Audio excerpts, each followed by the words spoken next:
बिस्मिल्लाहिर्रहमानिर्रहीम। अस्सलाम वालेकुम नादरीन, आप यूट्यूब चैनल देख रहे हैं। मैं इमरान खान हूँ। नादरीन, आज 14 अगस्त है और पाकिस्तान का यौम आज़ादी है। 14 अगस्त 1947 को हमने ज़मीन का एक अलग टुकड़ा हासिल किया था, एक अलग मुल्क हासिल किया था, मगर आज तक हम अपनी मंजिल तक नहीं पहुँच सके। यानी मुल्क तो हमने हासिल कर लिया, बहुत कुर्बानियाँ दी। उन तमाम लोगों को बहुत बहुत सलाम जिन्होंने इसके लिए कुर्बानी दी, जिन्होंने इसके लिए ज़ोर लगाया।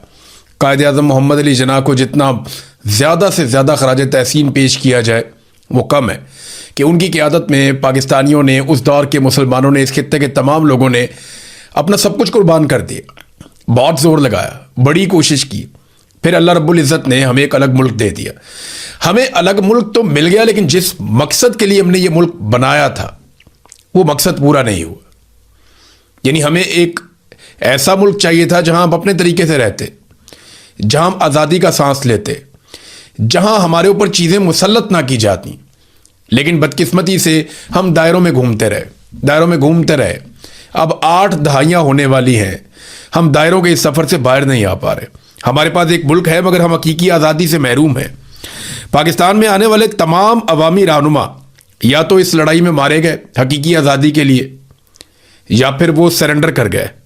मगर ये लड़ाई आज भी जारी है और इस बार इस लड़ाई का आलम एक ऐसे शख्स के हाथ में है जो हार मानने को तैयार नहीं है।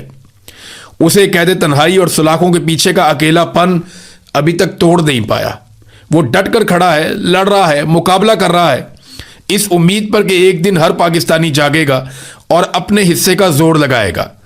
मुल्क पर मिलिट्री एस्टेब्लिशमेंट का जो कब्जा है वो एक दिन खत्म हो जाएगा। यानी अंग्रेज तो चले गए और उनसे तो हमने आज़ादी हासिल कर ली, लेकिन जो उनकी बाकियात रह गई उनसे हम आज़ादी हासिल नहीं कर पाए।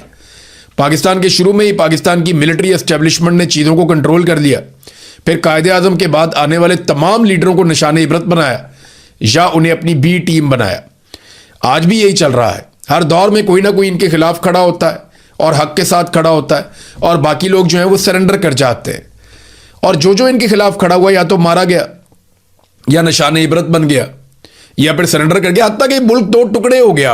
जितना बड़ा ये मुल्क था उतना रहा नहीं, आधा मुल्क टूट कर अलग हो गया। लेकिन आज जिस आदमी के हाथ में हकीकी आज़ादी का आलम है, जो ये लड़ाई लड़ रहा है, वो कोशिश कर रहा है कि किसी तरह पाकिस्तानी ये लड़ाई जीत जाएं।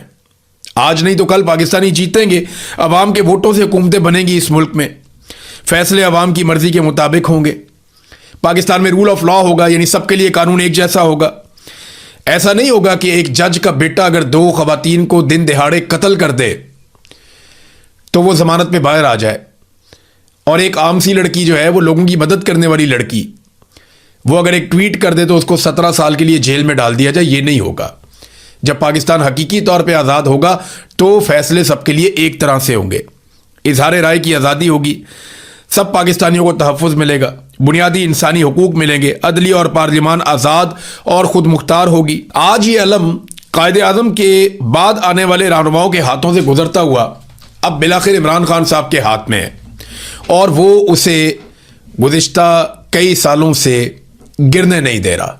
इमरान खान ने अलम थामा हुआ है। जहाँ मैं पाकिस्तानियों को कहूँगा कि आपको जश्न आज़ादी मुबारक, वहीं मैं हर उस मुजाहिद को सलाम पेश करूँगा जो पाकिस्तान बनने से पहले और आज के दिन तक आज़ादी से लेकर हकीकी आज़ादी तक इस लड़ाई का हिस्सा रहा। नाज़रीन, जश्न आज़ादी की तकारीब हो रही हैं, बहुत सारी जगहों पे बहुत बड़ी तादाद में लोग निकले हैं। हुकूमत की जो सियासी जमातें हैं वो इस कदर बेबस हैं कि जश्न आज़ादी की तकारीब में मैंने उनकी एक और तरह की बेबसी देखी।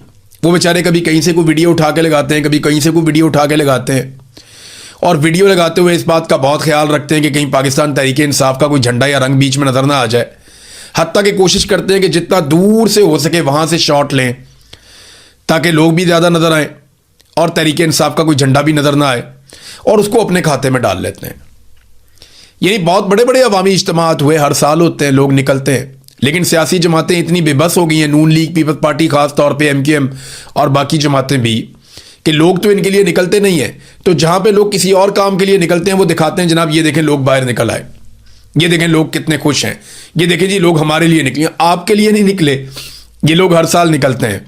कोई कॉन्सर्ट करवा देते हैं, म्यूजिकल प्रोग्राम, वहां पे लोग निकल आते हैं, कहते हैं देखो जी लोग कितनी बड़ी तादाद में निकल आए, लोग तो एंजॉय कर रहे हो। 25 करोड़ का मुल्क है, अगर कहीं पे 5-7 हज़ार बंदा बाहर आ जाता है किसी कॉन्सर्ट पे या किसी और प्रोग्राम में, तो इसको आप ये तो नहीं कह सकते कि पूरा मुल्क आपके साथ खड़ा है। और अव्वल तो ये लोग इन हुक्मरानों के लिए निकलते ही नहीं, अगर निकलते तो ये लोगों के बीच में जाते।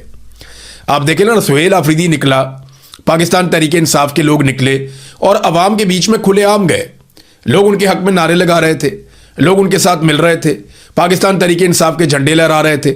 और ये मनाजिर पाकिस्तान पूरे के अंदर से हमें दिखाई दिए, लाहौर में, कराची में, सिंध में, पंजाब के मुख्तलिफ शहरों में, खैबर पख्तूनख्वा की तो बात ही छोड़ दें, वह तो हुकूमत है PTI की, बलूचिस्तान में और इस्लामाबाद में सुहेल आफरीदी खुद निकले। सुहेल आफरीदी जो है वो सेंटोरस मॉल के करीब गए, डी चौक में भी गए, बड़ी तादाद में नौजवान वहां पे इकट्ठे हो गए। वो मनाजिर आप देखें, हजारों नौजवान वहां पे इकट्ठे हो गए, फौरी तौर पे वहां पहुंच गए जहां पे सुहेल आफरीदी था, जहां पे पाकिस्तान तहरीक इंसाफ का झंडा था। तो अगर सुहेल आफरीदी ऐसे नौजवानों के बीच में जा सकता है, उसे खतरा नहीं है, तो मरियम नवाज, मुराद अली शाह, ये सरफराज बुगटी, ये बाकी लोग क्यों नहीं जा सकते? शहबाज शरीफ को चाहिए वो चला जाए पब्लिक के बीच में इस तरीके से, या वो अता तारड़ बहुत शौक है उसको, वो चला जाए पब्लिक के बीच में ऐसे, या तलाल चौधरी या बाकी लोग ये जाए ना पब्लिक के बीच में, राना सनाउल्लाह इसी तरह जाए। इन्हें तो बेचारों को इनडोर प्रोग्राम करने पड़ते हैं, बंद दरवाजों के पीछे, कैप्टिव एनवायरनमेंट के अंदर। यानी ये करते ही हैं, चारों तरफ सिक्योरिटी खड़ी करते हैं, सिक्योरिटी खड़ी करके गाड़ियों का रुख मोड़ देते हैं, इस रास्ते से भी कोई नहीं गुजरेगा, फिर अपना सेलेक्टिव क्राउड इकट्ठा करते हैं, वहां पे जाके अपना प्रोग्राम करते हैं। जैसे कि इन्होंने अभी एक इफ्तिताह किया है, मार्का हक के मामले में कोई यादगार बनाई है, वहां पे इफ्तिताह किया, और वहां मुकाबला पता किस चीज का, वजीर आजम के और सदर के बीच में, कि फील्ड मार्शल की ज्यादा अच्छी तारीफें कौन करता है। लगा के इन्होंने जूते पॉलिश किए दोनों ने। सदर और वजीर आजम में मुकाबला था, ये जमहूरी मुल्क है पाकिस्तान, यहां पे सदर और वजीर आजम में मुकाबला ये था कि एक सरकारी मुलाजिम है फील्ड मार्शल आसिम मुनीर, उसकी ज्यादा तारीफें कौन करता है। यानी खुले अवाम के बीच में जो है ना, वो खुलेआम सिर्फ पाकिस्तान तहरीक इंसाफ के लोग आए और कोई भी नहीं आया। अच्छा, जहां पे लोग निकले ना, वो या तो पाकिस्तान के नारे लगा रहे थे या इमरान खान के नारे लगा रहे थे। एक तरफ जो मुस्तरद शुदा शक्लें हैं वो लाइव ट्रांसमिशन में फील्ड मार्शल की खुशामद कर रही थी, तो दूसरी तरफ अवाम सिर्फ अपने मकबूल लीडर इमरान खान के नारे लगा रही थी।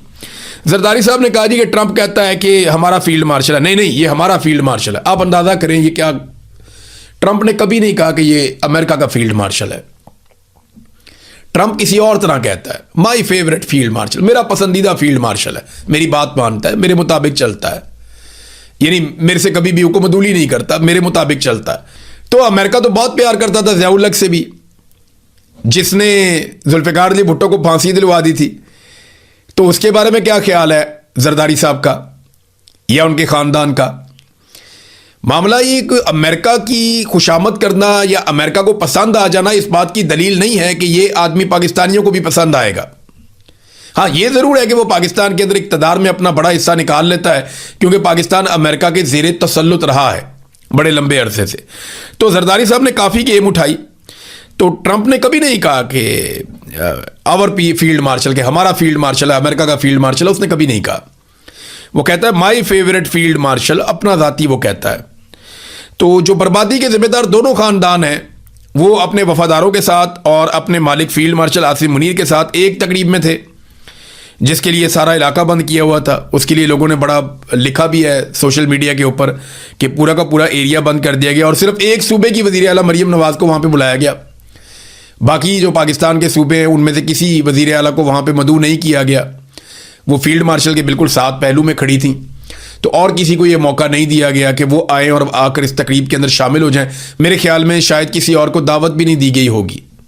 तो मरियम नवाज साहब, आपको पता है, क्योंकि शरीफ खानदान और फील्ड मार्शल आसिम मुनीर ये बहुत करीब है आपस में, तो शरीफ खानदान के लिए हमेशा गुंजाइश निकाल कर रखते हैं। लिबर्टी चौक में ज़हीम लगारी साहब गए, उन्होंने एक बड़ी अजीब चीज़ दिखाई, और वो वीडियो में देख रहा था कि वहाँ पे कायदे आज़म के इक्का दुक्का पोस्टर थे। जिस आदमी ने पाकिस्तान बनाया, कायदे आज़म मोहम्मद अली जिन्ना, जिसका सबसे बड़ा एहसान है, उसकी इक्का दुक्का तस्वीरें, और मरियम नवाज़ की, नवाज शरीफ की, शहबाज शरीफ की, फील्ड मार्शल की, इनकी सैकड़ों तस्वीरें लगी हुई हैं, हर जगह पे तस्वीरें लगी हुई हैं। इन्होंने पिछले साल भी यही किया था, ये इस साल भी यही कर रहे हैं। पिछले साल भी हमने प्रोटेस्ट किया था, यार कायदे आज़म की फ़ोटोज़ तो लगा दें भाई, ये कायदे आज़म का फ़ोटो लगाए ना, कौम कायदे आज़म को मानती है। आपको तो कभी वोट देना या नहीं देना, फील्ड मार्शल खुद तो इलेक्शन लड़ भी नहीं सकते, वो एक सरकारी मुलाजिम है, उनकी फोटो आप लगा रहे हैं, लेकिन कायदे आजम का फोटो तो लगाए ना भाई, जिसने कायदे आजम ने पाकिस्तान बनाया, जिसने ख्वाब देखा, लामा इकबाल शायर मशरिक, उनका फोटो एक भी नहीं है, उनका फोटो लगाया ही नहीं। पाकिस्तान पता है कितना आज़ाद है, मैं आपको एक और मिसाल दे देता हूँ। पाकिस्तान बस इतना ही आज़ाद है कि कायम अली शाह की बेटी को जो एक्सटेंशन दी गई कि 3 साल मजीद इसको नौकरी दे दी जाए, आखिरी दिन जब नौकरी ख़त्म हो रही थी तो 3 साल की और नौकरी और मुराद वगैरह सारा कुछ मिल गया। तो इस पे जो प्रोफेसर मुतासिर हुए उन्होंने जो लेटर लिखा उसमें फील्ड मार्शल को लेटर लिखा। अंदाज़ा करें आप, यानी फील्ड मार्शल का एजुकेशन से क्या लेना, इन मामलात से क्या लेना। लेकिन क्योंकि पाकिस्तान का सारा निज़ाम यह जानता है कि अगर कोई ताकतवर आदमी है जो हर चीज़ को कंट्रोल करता है, जो पाकिस्तान में अन्नदाता बना हुआ है, तो वो पाकिस्तान का आर्मी चीफ होता है। और पाकिस्तान में वज़ीर आज़म से, वज़ीर आला से, सदर से सबसे ज़्यादा इख्तियारात आर्मी चीफ के पास होते हैं। हालांकि वो एक सरकारी मुलाजिम है, सरकारी मुलाजिम के पास जब इतने सारे इख्तियारात आ जाते हैं, इतनी फैसला करने की पावर आ जाती है, तो क्योंकि सरकारी मुलाजिम का एक माइंड सेट होता है कि वो अपनी कुर्सी से बाहर नहीं सोचता, वो अपनी कुर्सी तक उसकी सोच महदूद रहती है, वो वहाँ बैठना चाहता है लंबे अरसे के लिए, तो वो तमाम चीज़ों को अपनी कुर्सी के गिर्द घुमाता है। वो पाकिस्तान का, मुमलिकत का, बाकी चीज़ों का वो बड़े पैमाने पे नहीं सोचता, वो ऐसा नहीं सोचता कि ये करने से ये हो जाएगा, वो उसकी बड़ी महदूद सोच होती है। सरकारी मुलाजिम की सोच कभी भी किसी सियासी रहनुमा से मुकाबला कर ही नहीं सकती। नाज़रीन, ये एक और चीज़ मैं आपको दिखाता हूँ, ये देखें ना, ये कुछ दावे सामने आ रहे हैं गुज़िश्ता चंद दिनों से, क्योंकि मईशत के बारे में बहुत बड़े बड़े दावे किए हुए थे। ये फील्ड मार्शल का स्टेटमेंट है, और नाज़रीन ये स्टेटमेंट है 3 साल पहले का, 10 जुलाई 2023 का स्टेटमेंट है। पीर वाले दिन ये छपा था 10 जुलाई 2023 को। खबर ये थी कि 1 साल में मईशत ठीक हो जाएगी, मायूसी की बातें, प्रोपेगेंडा हैं, army chief Asim Munir.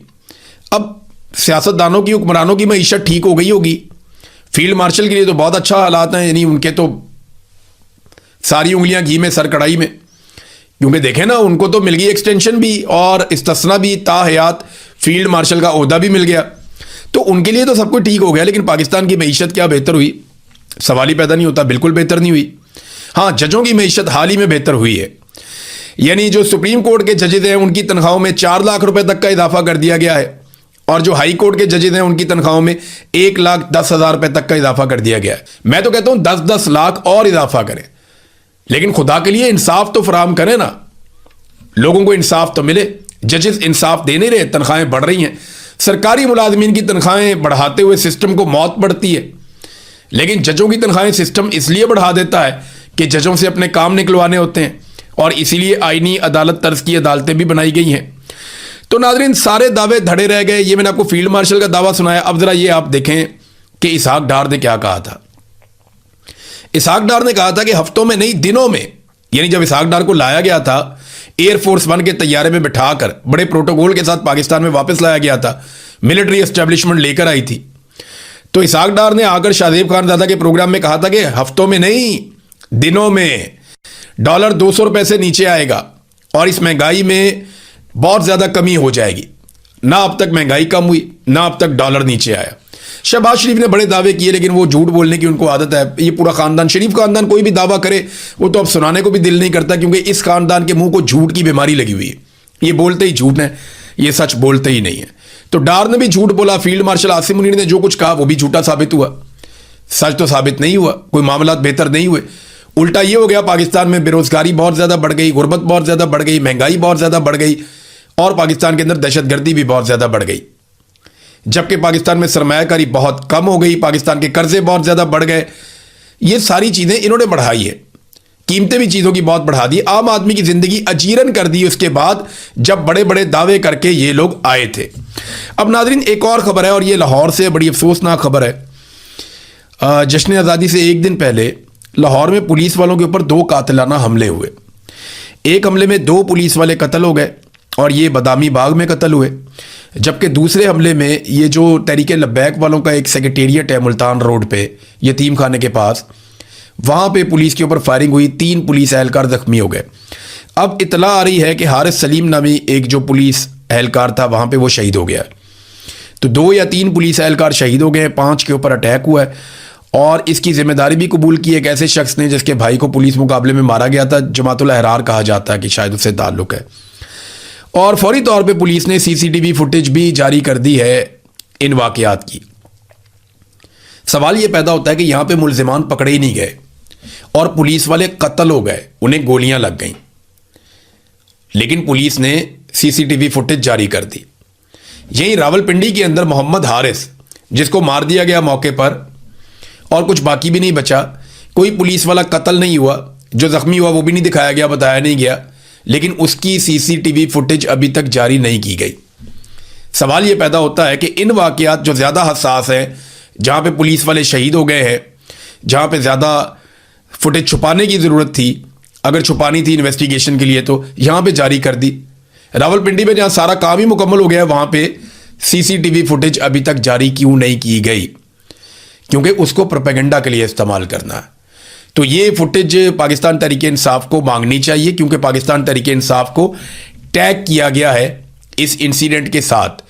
Assembly में जाएं, वहाँ पे खड़े होकर फुटेज मांगें, हर जगह पे जाएं, वहाँ पे जाके जोर लगाएं, कोशिश करें कि इसकी फुटेज निकलवाई जाए और इसकी फुटेज निकाल के देखें कि एक्चुअली इसमें हुआ क्या था।